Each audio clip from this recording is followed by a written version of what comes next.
Hi everyone, कैसे हो आप सब। तो चलिए आज की एक्सप्लेनेशन शुरू करते हैं। तो कहानी की शुरुआत में हमें बताया जाता है एक प्रोमेथियस नाम की शिप जो कि अचानक ही समुद्र में गायब हो गई थी, जिसे गुम हुए करीब अब 4 महीने गुजरने को है। पर चूंकि उस प्रोमेथियस शिप पर सिटी के जाने माने लोग भी थे, ये न्यूज आज भी चर्चे में है कि आखिर उस शिप के साथ एग्जैक्टली हुआ क्या है। काफी छानबीन के बावजूद भी प्रशासन को कोई भी पुख्ता सबूत नहीं मिला है। और इसी के साथ अब सीन शिफ्ट होती है हमारे इस सीरीज के पहले मेन कैरेक्टर यानी कि मोरा पर, जो कि फिलहाल किसी मेंटल असाइलम में है, जहां पर जब इसके पिता इसे मिलने आता है, मोरा जोर जोर से ये बोलकर चीखने लगती है कि प्रोमेथियस शिप के साथ जो भी कुछ हुआ है उसके जिम्मेदार इसके पिता ही हैं, और ये बात मोरा सबको बता देगी। और इसी के साथ अचानक से कहानी आगे बढ़ती है और हमें दिखाया जाता है दरअसल मोरा इस वक्त अमेरिका से इंग्लैंड जाने वाले शिप में है,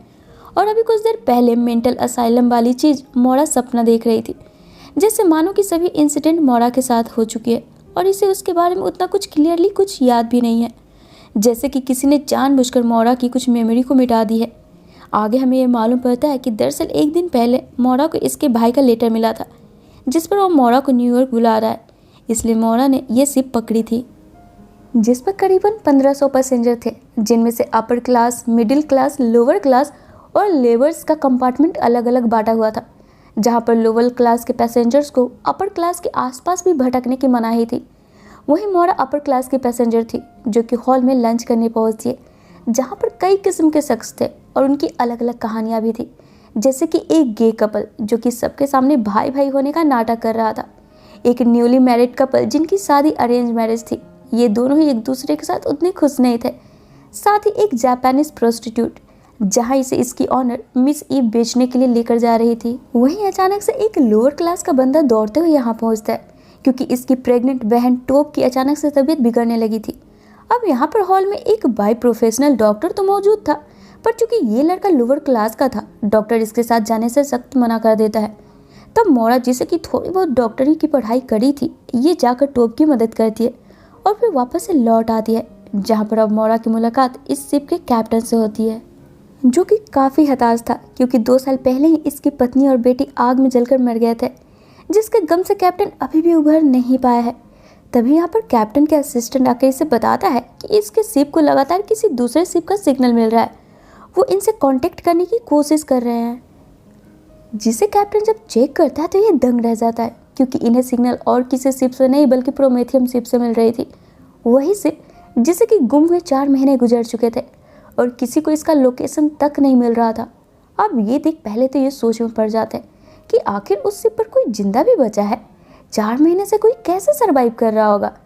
तब यहाँ पर दिमाग में आ रहे कई क्वेश्चन का जवाब पाने के लिए कैप्टन, मोरा और 3 लोग और सिग्नल को फॉलो कर प्रोमेथियम जाकर वहाँ का छानबीन करने का मन बनाते हैं, और फिर ये लोग बिना सभी पैसेंजर्स को इन्फॉर्म किए ही शिप को मोड़कर सिग्नल वाली जगह पर पहुँचते हैं। तो यहाँ इन्हें प्रोमेथियस शिप मिलती है, जिस पर जाने पर इन्हें बड़ा ही अजीब लगता है, क्योंकि ये शिप पूरी तरीके से खंडर बन चुकी थी। और चौंकाने वाली बात ये थी कि इन्हें यहाँ पर एक भी डेड बॉडीज या फिर उनका कंकाल तक नहीं मिलता है, जबकि न्यूज के अनुसार प्रोमेथियस जब डूबी थी उस पर करीब 2000 पैसेंजर्स थे। वहीं कैप्टन जब कंट्रोल रूम में जाता है तो यहाँ की सारी सिस्टम बंद पड़ी थी, जिस पर कैप्टन ये समझ ही रहा होता है कि आखिर बंद सिस्टम से इन्हें सिग्नल किसने भेजी होगी। मोरा की नज़र फर्श पर चल रहे एक ग्रीन बीटल पर पड़ती है,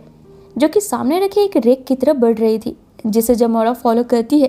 इन्हें यहाँ पर एक बच्चा मिलता है, जो कि कुछ बोलता नहीं है, बस चुपचाप सबको घूर रहा था, और इस बच्चे के हाथ में एक छोटी सी पिरामिड थी,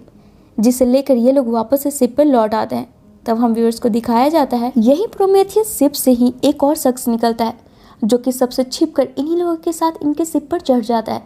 बिल्कुल मोरा के बगल वाले कमरे में, ऐसे जैसे कि मोरा को ये पहले से जानता हो। तो दूसरी तरफ प्रोमेथियस से मिले बच्चे की देखभाल की जिम्मेदारी मोरा अपने ऊपर ले लेती है।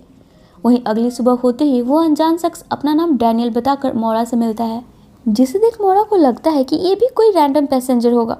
और यही सोच मोरा डैनियल पर कुछ खास ध्यान नहीं देती और उस छोटे बच्चे के पास जाती है, जहाँ पर मोरा गौर करती है इस बच्चे के कान के पीछे सेम वैसा ही उल्टा ट्रायंगल का निशान है, जैसा कि इसके भाई ने जो लेटर भेजा था उस पर बना था। तब इस बारे में मोरा काफ़ी इस बच्चे से जानने की कोशिश करती है कि आखिर ये चीज़ क्या है, पर यह बच्चा कोई भी जवाब नहीं देता है।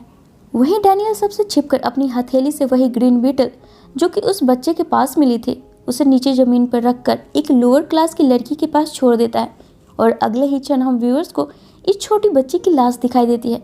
और अचानक से इस शिप पर रखे सभी कंपास भी काम करना बंद कर देती है। अब इन सभी इंसिडेंट को देखते हुए इस शिप का कैप्टन इनके शिप को आगे ले जाने के बजाय वापस अमेरिका की तरफ मोड़ने का डिसीजन लेता है, क्योंकि इसे कुछ गड़बड़ी होने का एहसास हो रहा था, क्योंकि इनके साथ वैसा ही इंसिडेंट हो रहा था जैसा कि कुछ न्यूज के मुताबिक प्रोमेथियस शिप के साथ हुआ था। और तो और कैप्टन की बेटी का रिबन जो कि अपने बालों में लगाया करती थी वो भी इसे उसी शिप पर मिला था, जिसे देखकर कैप्टन समझ नहीं पा रहा था कि आखिर ये हो क्या रहा है। वहीं आगे मोरा जब इस कैप्टन से बात करने जाती है, ये गौर करती है कि कैप्टन के पास भी सेम वैसा ही एनवलप में डाला लेटर है जो कि मोरा को मिली थी, जिस पर वही उल्टा ट्रायंगल का निशान था। अब ये देखिए ये दोनों पूरा ये कंफर्म हो जाते हैं कि चीज़ें यहाँ नॉर्मल तो बिल्कुल भी नहीं है, कुछ तो है जो एक दूसरे से कनेक्टेड है। तब शिप वापस मोड़ने से पहले एक बार फिर से कैप्टन और मोरा प्रोमेथियस शिप पर जाते हैं ताकि इन्हें कोई सुराग मिल सके। तब यहाँ पर कैप्टन के हाथ प्रोमेथियस शिप से पैसेंजर लिस्ट लगती है जिसमें कि मोरा का भी नाम लिखा हुआ था। अब ये देख मामला और भी पेचीदा हो गया था कि आखिर जब मोरा प्रोमेथियस पर थी तो ये बची कैसे और ये ऐसा नाटक क्यों करे जैसे कि इसे कुछ पता ही नहीं है।